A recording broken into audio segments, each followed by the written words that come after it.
Larawang ito, aakalain mong may mali sa nakatayong bata.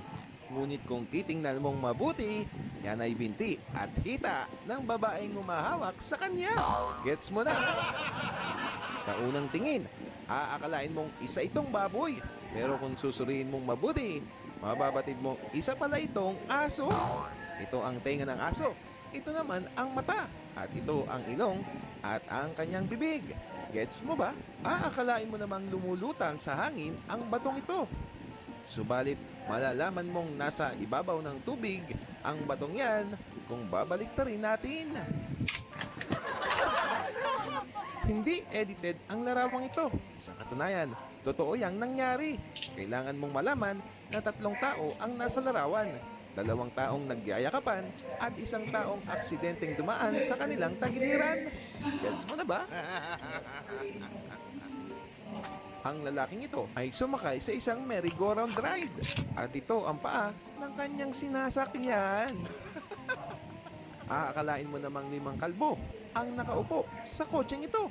Subalit kung mamasdan mong mabuti, ang driver lang ang walang buhok at ang ibang nakikita mo ay itaas na bahagi ng upuan ng kanyang kotse.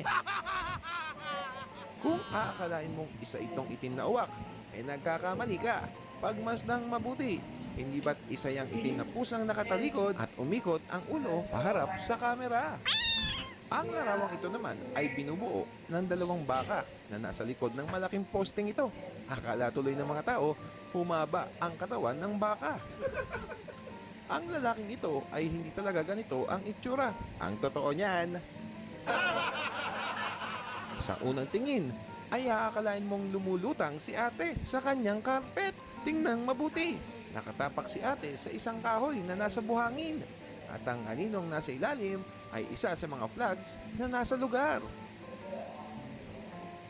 Ang sexy ni kuya. Pero ang totoo, refleksyon yan ng ibabang bahagi ng babaeng nakatayo sa counter table na may salamin. Nagbabasa lang siya pero naging awkward dahil sa cover photo ng librong ito na sumakto sa kanyang katawan.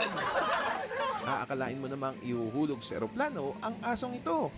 Subalit,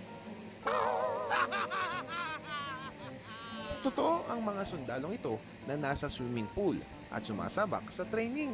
Subalit dahil sa nasa ibang direksyon, ang taong kumuha ng litratong ito, ganito ang naging resulta. Sa unang tingin, ay aakalain mong nakasakay siya sa balikat ng lalaking nasa larawan. Pero ang totoo, braso yan ng lalaking nakahawak sa kanyang bride. Dahil sa refleksyon sa salamin ng mga pagkaing nasa counter ng restaurant, ay aakalain mong may nakalagay ng mga pagkain sa sasakyang ito. Walang buhawi na mga oras na ito. Yan ang tumigas na yelo na humugis pa ibaba. Masdang mabuti, ang babaeng ito ay aktwal na nakasakay sa isang zebra. What's up mga Juan? Nabati ko po kayo ng magandang umaga, magandang gabi, magandang tanghali sa inyong lahat. Kung saan sulok man kayo sa mundo, ako si Ad Juan TV, nagpapasalamat sa inyong